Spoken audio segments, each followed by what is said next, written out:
तर नक्की होईल आणि ठाणेकरांनी एकदा ठरवलं की ते ठरवतात आणि तसं ते करतात।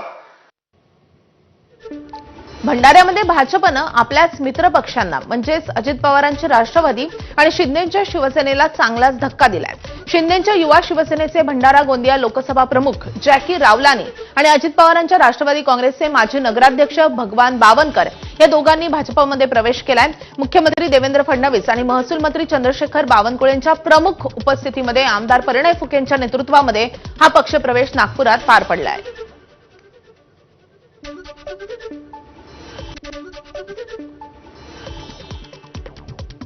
रोज सचिन घायवळवरून रोहित पवार काही ना काहीतरी बोलतायत। काल घायवळला घेऊन त्यांनी थेट मुख्यमंत्री देवेंद्र फडणवीसांवरच निशाणा साधलाय।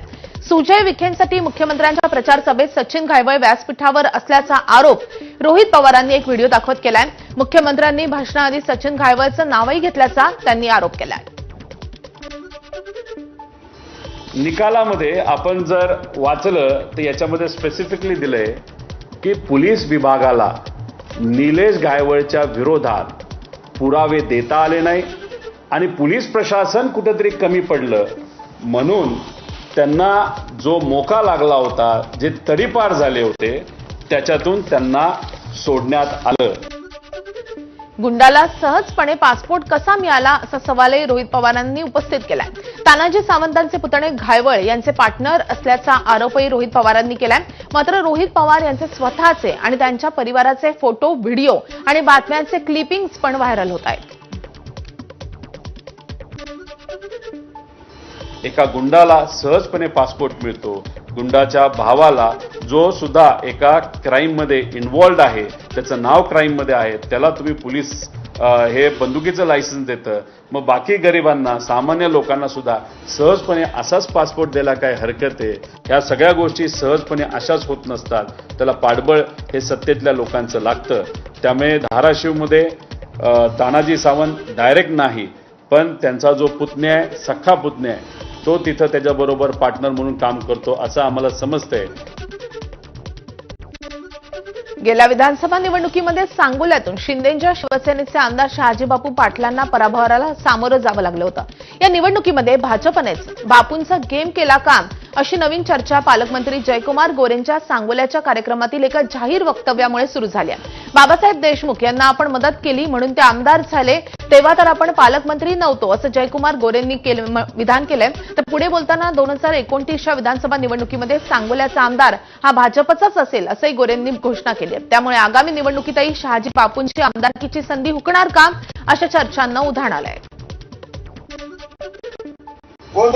जयकुमार गोरे आता पालकमंत्री किती दिवस आहे? अत्याची पुन्हा काय करणार? त्यांना सांगायचंय तुम्ही आमदार होताना जेव्हा जयकुमार गोरेने मदत केली म्हणून आमदार झाला, तेव्हा जयकुमार गोरे पालकमंत्री नव्हता। दरम्यान शहाजी बापू पाटील यांनी पालकमंत्री जयकुमार गोरेंच्या वक्तव्यावर सावध प्रतिक्रिया दिली। निवडणुकीमध्ये आपल्याला भाजपनंच मदत केली, चुकून भावनेच्या भरात पालकमंत्री बोलून गेले असतील असं सांगत गोरे यांच्या वक्तव्याला सांभाळून घेण्याचा त्यांनी प्रयत्न केलाय। गेल्या निवडणुकीमध्ये आपला पराभव आजारपणामुळे झाला, मात्र 2029 मध्ये सांगोल्याची जागा शिवसेनेकडेच राहील आणि शिवसेनेचाच आमदार होईल असं सांगत पालकमंत्री गोरेंचं वक्तव्य शहाजी बापूंनी खोडून काढलंय।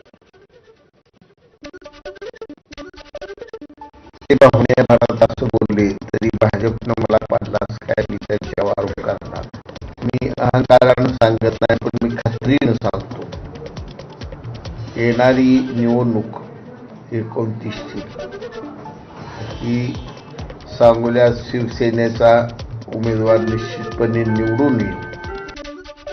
बिहार निवडणुकीसंदर्भात भाजप केंद्रीय निवडणूक समितीची आज संध्याकाळी दिल्लीमध्ये बैठक पार पडणार आहे। बिहारमधील भाजप उमेदवारांची नावं अंतिम केली जातील। भाजप मुख्यालयामध्ये आज संध्याकाळी 6 वाजता ही बैठक पार पडेल। दरम्यान काल JP नड्डा यांच्या दिल्लीतील निवासस्थानी भाजपच्या कोर ग्रुपनं जवळपास 8 तासांची बैठक घेतली आहे, ज्यामध्ये उमेदवारांवर विचारमंथन करण्यात आलंय। या बैठकीला अमित शहा आणि नड्डा उपस्थित होते। कालच्या बैठकीमध्ये भाजपनं आपल्या बहुतांश जागांवर चर्चा केली आहे, तर भाजप नेते विनोद तावडे यांच्या निवासस्थानी उर्वरित जागांवर चर्चा झाली आहे। धाराशिवमधील अतिवृष्टीग्रस्त भागांचा आढावा घेण्यासाठी तुळजापुरामध्ये बैठक आयोजित करण्यात आलेली होती. तुळजापुरातील अनेक शेतकऱ्यांची जमीन नदी ओढ्याच्या पाण्यानं वाहून जाऊन खरडून गेलेली असतानाही प्रशासनानं या क्षेत्राला 0 हेक्टर क्षेत्र असं दाखवलंय. हे अत्यंत दुर्दैवी असून तुळजापुरातील शेतकऱ्यांवर अन्याय करणारा आहे अशी टीका खासदार ओमराजे निंबाळकर यांनी केली आहे. तसंच ज्या शेतकऱ्यांच्या जमिनी अतिवृष्टीमुळे वाहून गेल्या किंवा खरडून गेल्यात त्यांनी आपल्या जमिनीच्या नुकसानग्रस्त भागाचे जीपीएस फोटो काढून संबंधित तलाठी आणि कृषी विभागाला सादर करावेत असं आवाहनही ओमराजेंनी केलंय. एकाही शेतकऱ्याचं 1 गुंठाही जमीन खरवडून गेली नाही अशा पद्धतीनं प्रशासनानं या गोव्यामध्ये परतीच्या पावसानं हजेरी लावलेली असून याचा फटका सत्तरी तालुक्याला बसलाय. सत्तरी तालुक्यामध्ये केवळ काही वेळेसाठी कोसळलेल्या पावसानं नागरिकांची चांगलीच धांदल उडवली. वादळी वाऱ्यामुळे पाली सत्तरी इथे रस्त्यावर झाडं कोसळल्यानं काही काळ वाहतूक कोंडी झाली होती. तर सत्तरीतल्या वाळपई शहरामध्ये ढगफुटी सदृश्य पाऊस झाल्यामुळे सर्वत्र पाणी साचून जनजीवनही विस्कळीत झालंय. कमी वेळेमध्ये जास्त पाऊस झाल्यामुळे वाळपई आरोग्य केंद्रासमोर मोठ्या प्रमाणावर पाणी जमा झालं होतं. आता मुंबईतून एक मोठी बातमी आहे. मुंबईच्या जोगेश्वरी परिसरामध्ये बांधकाम इमारतीचा सिमेंट ब्लॉक पडून 22 वर्ष तरुणीचा मृत्यू झालेला होता. या प्रकरणी मेघवाडी पोलिसांनी श्रद्धा कन्स्ट्रक्शन इमारतीच्या बांधकाम करणाऱ्या 2 आरोपींना अटक केली आहे.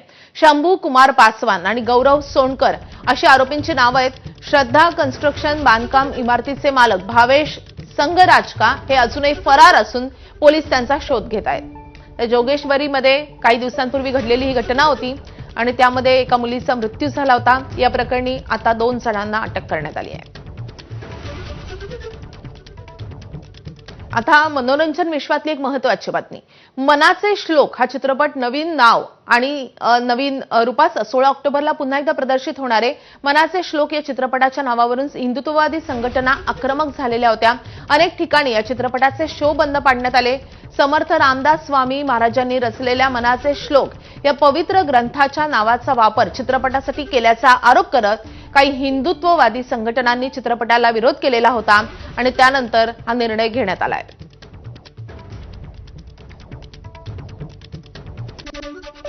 मनसे अध्यक्ष राज ठाकरेंच्या उपस्थितीत पुन्हा शिवाजीराजे भोसले या चित्रपटाचा ट्रेलर प्रदर्शित करण्यात आलाय. मुंबईतील लोअर परेल येथील पीव्हीआर मध्ये हा कार्यक्रम पार पडलाय. या कार्यक्रमाला मुख्यमंत्री देवेंद्र फडणवीसही उपस्थित राहणार होते. मात्र पुण्यामध्ये महत्त्वाची बैठक असल्यामुळे ते उपस्थित राहू शकले नाहीत. शेतकरी आत्महत्या आणि महाराष्ट्रातील सध्याच्या परिस्थितीवर महाराजांचा दृष्टिकोन यावर हा चित्रपट असल्याची महेश मांजरेकर यांनी माहिती दिली आहे. दरम्यान मनसे अध्यक्ष राज ठाकरेंनी पुन्हा शिवाजीराजे भोसले या चित्रपटाच्या ट्रेलरवर प्रतिक्रिया दिली आहे. महाराष्ट्राविषयी संवेदना जाग्या असल्याशिवाय असा चित्रपट तयार होऊ शकत नाही. हिंदी सिनेसृष्टीमध्ये यश चोप्रा तसेच मराठीमध्ये महेश मांजरेकर असल्याचं म्हणत राज ठाकरेंनी मांजरेकरांचं कौतुक केलंय. तर महेश कोठार यांनी महेश मांजरेकरांवर झपाटलेला 2 हा चित्रपट काढावा असंही राज ठाकरेंनी म्हटलंय. औंध शिक्षण मंडळाच्या श्रीमंत हर्षिता राजे इंग्लिश मीडियम शाळेच्या नवीन इमारतीचं उपमुख्यमंत्री अजित पवारांच्या हस्ते लोकार्पण झालंय. यावेळी पंतप्रतिनिधी गायत्री देवी आणि दोन्ही राजकुमारींच्या हस्ते पुणेरी पगडी, तलवार आणि चांदीचा लखोटा देऊन उपमुख्यमंत्री अजित पवारांचा सन्मान करण्यात आलाय. यावेळी इंग्लिश मीडियम हायस्कूलचे विद्यार्थी आणि शिक्षक वर्ग उपस्थित होते. तुळजापूर